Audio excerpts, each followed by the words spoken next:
جو ہے وہ ان کی طرف سے کوئی آرگومنٹس چل رہے ہیں کہ الیکشن کمیشن کو وکیل کو زیادہ بولنے کی ضرورت نہیں پڑتی, ان کو پروٹیکشن دی جاتی تھی, ان کو ایسے پورٹریٹ کیا تھا جیسے کوئی مقدس گائے ہے اس کو ہاتھ نہ لگائیں, جو فیصلہ انہوں نے کر دیا ہے بس وہی فیصلہ ہے. تو آج بھارت الیکشن کمیشن اس میں میں نے جو ہے وہ بلکہ جو ہے وہ آپ کو یاد ہے کہ راحت فتح علی خان کی ایک ویڈیو وائرل ہوئی تھی کہ یہ میرا نصرت فتح علی خان ایسے کچھ نہ کہے, جب وہ کون سا واٹر ہوتا ہے, ہولی واٹر, وہ جو دم کیا ہوا پانی کے زیر اثر, جب انہوں نے کہا تھا نا کہ یہ اس سے کوئی بھیڑے مت, اس سے کوئی پنگا نہ لے, یہ میرا وہ ہے نصرت فتح علی خان. تو میں نے اس پہ ویڈیو بھی کی تھی کہ قاضی فائز عیسیٰ جو ہے وہ الیکشن کمشنر کے متعلق یہی کہتے ہیں کہ یہ میرا نصرت فتح علی خان ہے. اچھا, اس میں بڑا امپورٹنٹ چیز یہ ہوئی کہ سپریم کورٹ نے ایک تو ظاہر ہے کہ 262 جو سیٹ ہے NA 262 کی اس نشست کو بحال کر دیا, اور جو یہ تینوں ججز ہیں انہوں نے یہ کہا کہ الیکشن کمیشن اور مسلم لیگ نون مطمئن نہیں کر سکے کہ کیسے عادل بازئی مسلم لیگ نون سے وابستہ تھے. پھر چیف الیکشن کمشنر اور اسپیکر قومی اسمبلی کے حوالے سے جسٹس عقیل عباسی کے جو ریمارکس ہیں وہ بڑے امپورٹنٹ تھے. انہوں نے کہا کہ چیف الیکشن کمشنر اور اسپیکر قومی اسمبلی کو فارورڈنگ ایجنٹ بننے کے بجائے عادل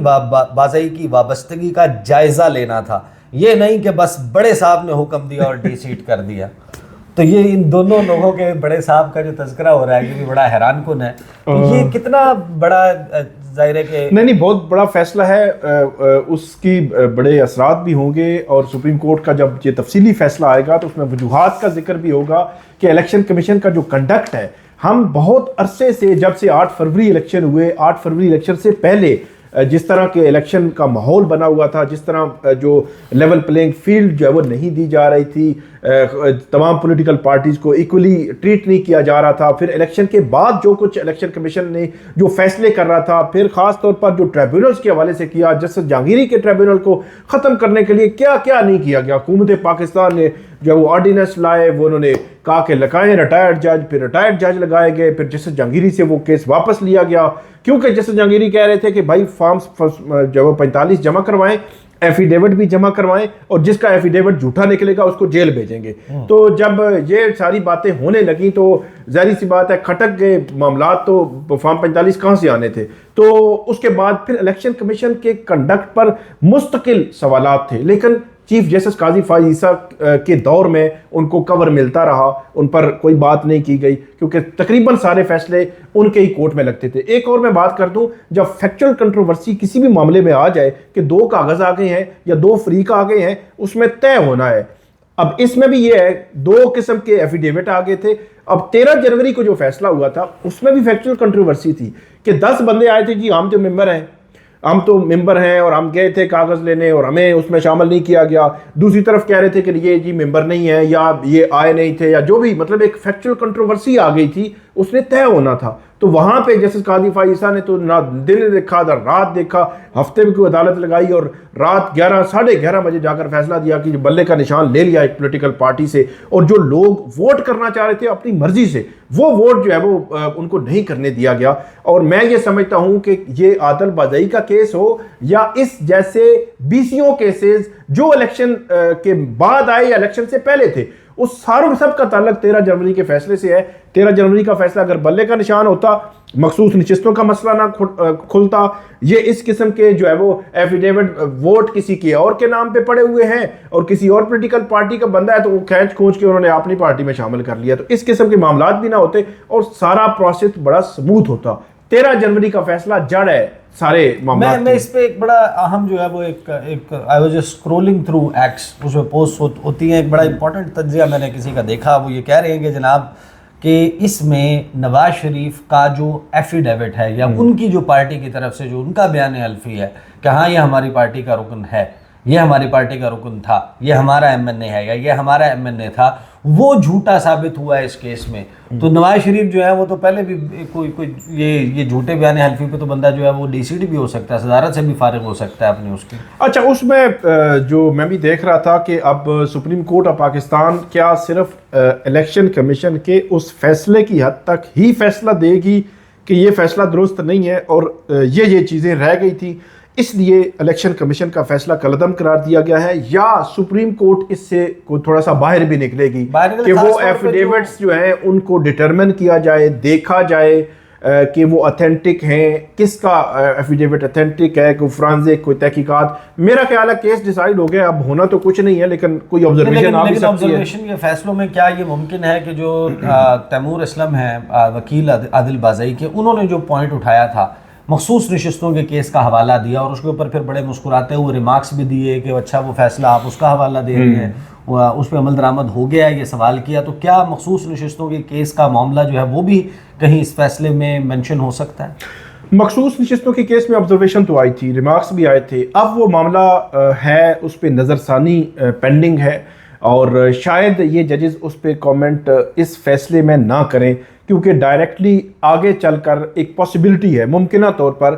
وہ نظر ثانی یہی آئینی بینچ بنے اور یہی نظر ثانی سنے, کیونکہ جسٹس امین الدین خان اور جسٹس نعیم اختر افغان, وہ آپ کو پتہ ہے کہ انہوں نے تو بڑا سخت لکھ دیا تھا کہ وہ تو 8 ججز کا فیصلہ مانے ہی نہ, وہ غیر آئینی فیصلہ ہے اور غیر آئینی فیصلے اداروں کو نہیں ماننے چاہیے, تو اب وہ نظر ثانی کیسے سن سکتے ہیں؟ تو آگے چل کر ایک پاسبلٹی ہوگی کہ یہ ایک اسپیشل بینچ بنایا جائے آئینی بینچ, اور وہ آئینی بینچ ہی وہ نظر ثانی جو ہے وہ سنے, تو اس لیے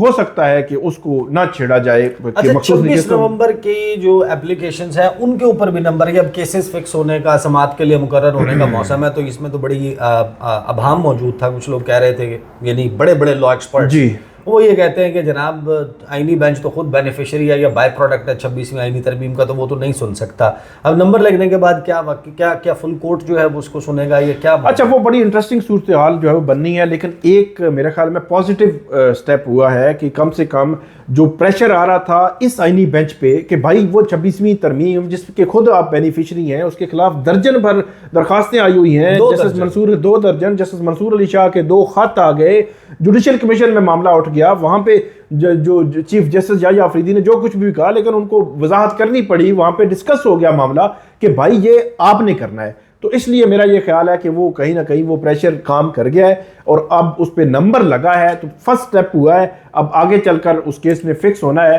اور یہ کیس جب فکس ہوگا جو اگلا سوال ہے کہ کون سنے گا. بظاہر اس کا طریقہ کار یہی ہوگا کہ یہ ایک پاسبلٹی ہے کہ جو آئینی کمیٹی ہے, آئینی بینچز کی کمیٹی, وہ خود جوڈیشل کمیشن کو ریکمینڈ کر دے یا یہ اپنے سامنے لگائے. جب لگے گا کیس تو ان کے سامنے یہ پوائنٹ ریز کیا جائے گا کہ بھائی آپ تو اسی کے بنے ہوئے ہیں, آپ کہاں سن رہے ہیں, تو پھر وہ ریکمینڈ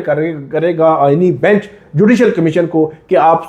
ساری سپریم کورٹ کو جو ہے وہ آئینی بینچ ڈکلیئر کریں تاکہ فل کورٹ سپریم کورٹ کی یہ کیس سن سکے. اس کے علاوہ کوئی آپشن نہیں. جب فل کورٹ بیٹھے گی تو ڈائریکٹ جو بینیفیشری ہیں یا آگے چل کر ہو سکتے ہیں جسٹس منصور ہیں, جسٹس یحییٰ آفریدی ہیں, جسٹس امین, ہو سکتا ہے یہ اس بینچ سے الگ ہو جائیں اور باقی جو جتنے ججز بنے 14-15 بچیں گے وہ جو ہے وہ کیس سنیں گے. صحیح. اچھا, دوسرا سویلینز کا جو ملٹری کورٹ میں ٹرائل ہے اس کے حوالے سے کیس میں کیا پیش رفت سامنے ہے؟ اس میں جو ایک تو کل مطلب وہ انہوں نے کہا ہے کہ جو تھرسڈے ہے 13 دسمبر اس کے لیے انہوں نے رکھا ہے کیس, اور یہ کہا ہے کہ آپ اس میں 9 اور 10 مئی 2023 کو جو مقدمات FIR درج ہوئی تھی وہ بتائیں گے. اور دوسرا اس میں امپورٹنٹ پہلو وہی آیا ہے کہ جس ادارے کے ڈسپلن میں ہے, جس ڈسپلن میں ہے وہ اسی ڈسپلن میں اس کو سزائیں دی جا سکتی ہے. ایسے نہیں ہے کہ آپ جو ہے وہ ادھر سے اٹھا کر ادھر لے جائیں. اس میں مثال دی جسٹس جمال خان مندوخیل نے کہ صدر ہاؤس اگر اس پہ کوئی اٹیک ہو, کوئی معاملہ ہو, تو اس کا جو کیس ہے وہ اینٹی ٹیررزم کورٹ میں چلے گا. ماضی میں ہم نے دیکھا کہ پارلیمنٹ ہاؤس پر اٹیک ہوا یا PTV حملہ ہوا تو ان کے کیسز اینٹی ٹیررزم کورٹ میں چلے. تو وہاں پہ ایک سوال یہ بھی ہوا کہ اگر کسی فوجی کو کوئی جو افسر کو فوجی قتل کر دے تو اس کا کیس کہاں چلے گا؟ تو انہوں نے کہا کہ وہ سیشن کورٹ میں ہی چلے گا, قتل کا مقدمہ 302 کا مقدمہ. تو اسی طرح یہ مثال دی انہوں نے کہ ایک ڈسپلن کے تحت, اس میں ایک حضرت عمر کا واقعہ انہوں نے لکھا کہ انہوں نے ایک چھاؤنی کا تصور دیا تھا اور اس چھاؤنی کا تصور میں ڈسپلن تھا. تو وہ ڈسپلن میں اگر آپ باقیوں کو بھی لے آئیں گے تو وہ ڈسپلن خراب ہو جائے گا جو ہماری فوج کا ڈسپلن ہے, جو آرمی کا ڈسپلن ہے. تو اس کے حوالے سے لیکن اب یہ کیس بڑا تیزی سے آگے بڑھ رہا ہے اور اس میں میرا خیال یہ ہے کہ کل اس جو سماعت ہوگی فرائیڈے کو, اور اس میں پھر فردر دیکھنا ہے کہ نیکسٹ ویک کتنی سماعتیں ہوتی ہیں, لیکن بہت جلد اس کا فیصلہ آ سکتا ہے. بہت جلد اس کا فیصلہ آ سکتا ہے. اور سویلینز کے ٹرائل کے حوالے سے یہ آبزرویشن بھی کہ آرمڈ فورسز میں جو شخص نہیں ہے وہ ان کے ڈسپلن کے نیچے کیسے آ سکتا ہے, کسی سویلین کا ٹرائل ہو سکتا ہے نہیں ہو سکتا. اس میں ایک چیز بڑی امپورٹنٹ ہے کہ یہ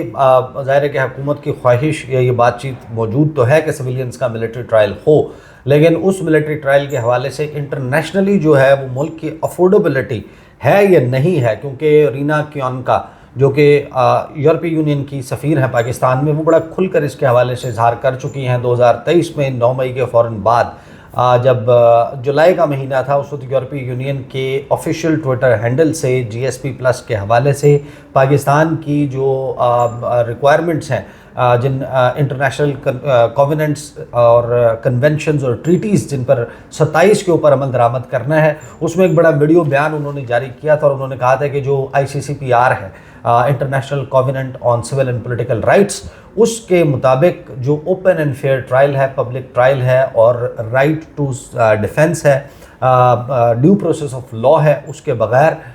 یہ نہیں کیا جا سکتا, اور یہ پاکستان کی اوبلیگیشن ہے. اور یہ معاملہ پھر جڑا ہوا ہے GSP+ اسٹیٹس سے, جو پاکستان کا پریفرنشل ایکسیس ہے ٹو دا یورپین مارکیٹس. $8 ارب کی یہ کہانی ہے, معمولی بات نہیں ہے. یہ ریوائز ہو جائے, اگر ریورس ہو جائے, یہ معاملہ ہو جائے تو بڑا مشکل جو ہے وہ کھڑی ہو سکتی ہے. تو یہ ابھی تک جناب ڈیولپمنٹ ہے جو سپریم کورٹ آف پاکستان سے سامنے آ رہی ہے. اب تک کے لیے اتنا ہی. مجھے اور ثاقب بشیر کو اجازت دیجیے. اللہ حافظ.